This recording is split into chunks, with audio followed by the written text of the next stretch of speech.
명품 단신, 당신의 희망, 당신은 사랑받기 위해 태어난 사람, 당신은 나의 동반 타신도사입니다. 오늘은 11월 11일 빼빼로데이.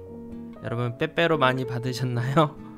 전산이 그 학창시절에는 빼빼로데이 잘 챙겼던 것 같아요. 요즘 친구들은 잘 모르겠는데 전사님은 빼빼로 참 많이 받았었던 것 같습니다. 믿거나 말거나.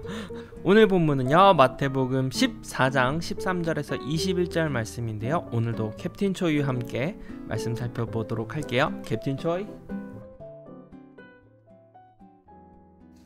예수께서 들으시고 배를 타고 떠나사 따로 빈들에 가시니 무리가 듣고 여러 고을로부터 걸어서 따라간지라.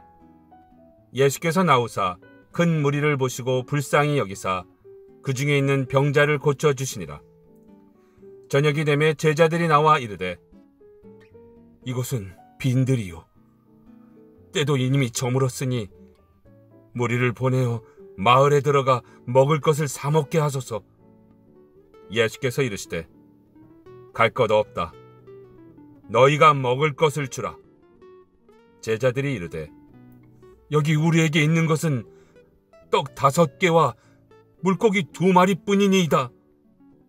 이르시되 그것을 내게 가져오라 하시고 무리를 명하여 잔디 위에 앉히시고 떡 5개와 물고기 2마리를 가지사 하늘을 우러러 축사하시고 떡을 떼어 제자들에게 주시매 제자들이 무리에게 주니 다 배불리 먹고 남은 조각을 12바구니에 차게 거두었으며 먹은 사람은 여자와 어린이 외에 5,000명이나 되었더라. 아멘. 감사합니다. 오늘은 꽤나 여러분들에게 익숙한 본문이죠. 바로 오병이어 사건이 등장하는데요, 예수님께서 물고기 둘, 떡 5개로 5,000명을 먹이시는 기적을 베푸시는 사건이 오늘의 본문의 내용입니다. 자, 먼저 13절을 보면 13절은 이렇게 시작하죠. 예수님께서 들으시고 배를 타고 떠나사, 이렇게 시작합니다. 예수님께서 뭔가를 들으셨어요. 무엇을 들으셨냐면 세례 요한의 죽음에 대한 소식을 듣고 급히 그 지역을 벗어나십니다. 왜냐하면 헤롯이 세례 요한을 죽였잖아요. 그런데 헤롯이 두려움을 느꼈던 것은 세례 요한이 죽고 나서 예수님의 몸에 빙의했다는 두려움을 갖고 있었기 때문에 얼마든지 이제 세례 요한도 죽였으니 예수님을 붙잡고 또 박해할 수 있는 상황 아닙니까? 그래서 예수님은 그 소식을 듣자마자 앞으로의 남은 사역들도 많고 또 복음을 전파하는 사역에 방해가 될까 싶어서 급히 벳세다 부근으로 자리를 옮기십니다. 이렇게 벳세다 부근에 도착하신 예수님의 소식을 듣고 그 지역에 수많은 무리들이 예수님께 몰려옵니다. 얼마나 많은 인파였냐면 장정만 5,000명이었고 이게 남자를 따졌을 때 5,000명이에요. 성인 남자 5,000명이니까 여자분들과 아이까지 포함하면 대략 성경학자들은 2만 명의 인원이 육박할 것이라고 추정하고 있습니다. 이들은 사실 이 세상에 의지할 것이 별로 없는 사람들이었기 때문에 예수님의 소문을 듣고 예수님께 희망을 걸어 나왔던 것입니다. 예수님은 그 무리들을 보고 매우 불쌍히 여기셨습니다. 특별히 많은 병자들, 몸이 아픈 사람들이 많이 나왔기 때문에 주님께서는 그들을 치료해 주셨고 그들을 돌보시는데 많은 시간들이 지났던 것 같습니다. 그리고 어느덧 저녁이 되었고 제자들은 이제 무리들을 집으로 돌려보내자고, 이제 저녁을 먹을 시간이니까 저녁을 각자 해결할 수 있도록 집으로 돌려보냈으면 좋겠다라고 예수님께 제안을 하죠. 그러나 예수님은 무리들을 돌려보낼 필요가 없고 너희가 먹을 것을 나눠주라 라고 말씀하세요. 여러분, 시간은 이미 저녁입니다. 어쩌면 저녁 먹을 시간도 지났어요. 장정만 5,000명이고요. 이 많은 인원들을 먹게 하려면 사실 엄청난 양의 음식이 필요합니다. 여러분 생각해보세요. 5,000명을 한 번에 먹이려면 정말 어마어마한 음식의 준비가 필요할 텐데 제자들에게 준비도 안 되어 있고 식량도 없는 상태인데 너희가 먹을 것을 나눠주라. 그러니까 지금 음식을 준비하라가 아니고 나눠주라. 굉장히 황당한 말씀이죠. 현재 제자들이 갖고 있는 음식이라고는 떡 5개, 물고기 2마리가 전부였습니다. 이 정도의 음식은 그냥 어린아이의 한 끼 식사 도시락이에요. 그러자 주님은 그 도시락을 가져오라고 명하시죠. 도시락을 받은 예수님은 그 도시락을 들고 하늘을 우러러 축사를 하십니다. 여기서 축사는 무엇이냐? 이 축사는 먼저 이 음식을 주신 것에 대한 하나님께 감사함과 또한 찬양으로 영광을 돌리는 거예요. 그렇게 축사를 마치시고 예수님은 제자들에게 나눠주시고 제자들은 예수님께 받은 것을 가지고 무리들에게 나누어 주기 시작하는데요.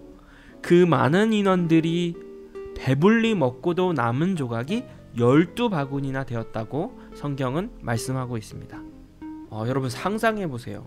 떡 5개, 물고기 2마리가 담긴 그 작은 바구니 속에서 끊임없이 음식이 나오는 것을 상상해 보십시오. 정말 마치 동화 같은 이야기 아닙니까? 그런데 저는 오늘 이 말씀을 통해 여러분과 나누고 싶은 교훈이 2가지가 있습니다. 하나는 순종이고 하나는 감사입니다. 먼저 순종을 살펴보면 예수님이 제자들에게 요구하셨던 것은 너희가 주라 라는 명령이었어요. 이 명령에 좀 주목을 하고 싶어요. 예수님도 뻔히 알고 계셨을 거예요. 수중에 5,000명을 먹을 만한 음식이 없다라는 것을 알고 계셨습니다. 이 많은 인원을 갑자기 어디서 음식을 구해옵니까? 오히려 제자들의 말이 더 현실적이고 타당성이 있고 일리가 있죠. 집으로 돌려보내서 이 많은 인원들이 가정에서 각자 끼니를 해결하도록 해야지 갑자기 무슨 음식을 주라니. 만약 전사님이 제자였다면 예수님의 명령이 굉장히 황당하고 당혹스럽고 불만이 터져 나왔을 것 같아요. 그러나 예수님께서 제자들에게 너희가 주라, 그러니까 너희가 준비하라는 것도 아니고 너희가 주라 라고 명령하신 것은 제자들에게 어떤 결과를 요구하는 것은 아니었어요. 예수님이 제자들에게 부탁하시는 것은 어떻게 보면 순종이었죠. 이와 마찬가지로 예수님께서 우리에게 어떤 사명을 맡기실 때에는 어떤 결과값을 요구하지 않으세요. 여러분 세상에 나와 보면 세상은 온통 우리에게 결과만을 요구해요. 어떤 일을 맡길 때는 항상 결과값을 요구하죠. 퍼포먼스를 요구합니다. 과정보다는 결과를 훨씬 더 중요시 여기죠. 그러니까 과정은 아예 보지 않고 결과만 원하지 않습니까?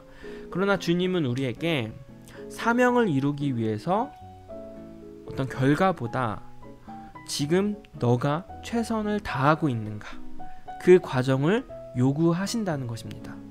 너가 순종할 수 있느냐, 너가 따를 수 있느냐, 이것을 보신다라는 거죠. 그리고 제자들이 그 말씀에 순종했더니 엄청난 이적과 기적이 일어났던 것입니다. 이처럼 우리가 주님의 사명을 따를 때는 순종이 매우 중요하다. 2번째는 감사입니다. 주님은 그 작은 도시락을 가지고 하나님 앞에 감사하며 찬양과 영광을 돌렸습니다. 그래서 우리의 삶에도, 우리의 삶의 태도도 주어진 것, 내가 주어진 것이, 내가 갖고 있는 것이 매우 작은 것이라 할지라도 하나님 앞에 감사하는 자세가 너무나 중요해요. 특별히 이제 이번 주일이 추수감사절입니다. 이번 주는 추수감사주일로 여러분과 함께 감사 예배를 드릴 텐데, 친구들 이번 주에 교회 나올 때 감사 제목을 좀 가지고 왔으면 좋겠어요. 그래서 전사님은 지금 여러분들에게 미션을 드리려고 미션을 주고 싶은데요. 미에톤뿐만 아니라 전사님은 다 촬영은 끝나지는 않았는데 곧 아무튼 금요일, 내일은 좀 어려울 것 같고 금요일쯤에, 아니다, 내일 저녁쯤에 공지를 하거나 아니면 금요일날 공지를 할 텐데, 우리가 2020년 한 해가 이제 저물어가는 11월 중순을 맞이하고 있어요. 이번 한 해는 정말 코로나로 저와 여러분의 삶의 모습이 정말 많은 변화가 일어났는데 여전히 코로나로 인해서 고통받는 사람들도 굉장히 많습니다. 여러분도 코로나로 인해서 여러분의 삶이 많이 바뀌었을 것 같아요. 그러나 그럼에도 불구하고 코로나로 마음 졸였던 한 해를 보내면서 하나님께 감사한 감사 제목을 3가지를 정해서 주일날 왔으면 좋겠어요.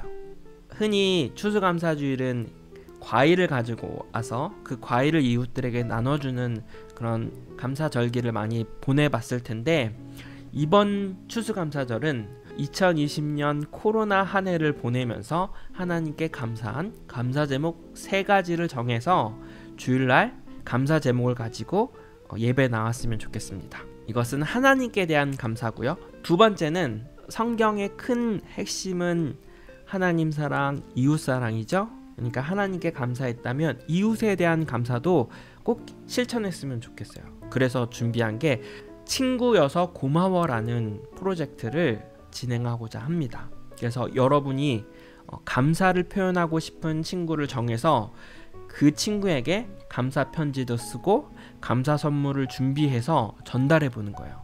그래서 이번 주 주일날 예배를 마치고 반별끼리 모여서 하나님께 감사한 3가지를 친구들과 나누고, 반별로 나누고, 친구여서 고마워, 나는 어떤 친구에게 감사한지 그거를 생각해 오셨다가 반별 소모임 시간에 그 제목들을 나누고 편지 쓰는 시간 간단하게 해서 감사 카드를 드릴 거예요. 그래서 감사 카드에 짧게 어떤 점이 고마웠어 그거를 적고 감사 선물을 나름 여러분들이 준비를 해서 그 주에, 다음 주에 감사를 전달하면 좋겠습니다. 다시 한 번 더요. 이번 주 추수감사주일날 교회에 오실 때 코로나 그러나 감사, 코로나 그러나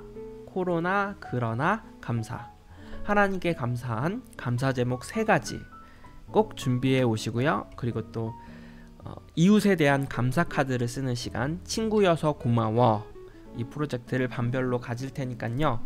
나는 어떤 친구에게 감사를 전달할까, 그냥 어떤 친구를 선정할지만 고민해 오셨다가 감사 카드 적는 시간을 감사 카드 적는 시간을 친구들에게 줄 테니까요. 이번 추수감사주일은 그렇게 감사가 넘치는 추수감사절을 보냈으면 좋겠습니다. 그러면 오늘은 여기까지. 우리 내일 미에톰에서 만나요. 친구들 안녕.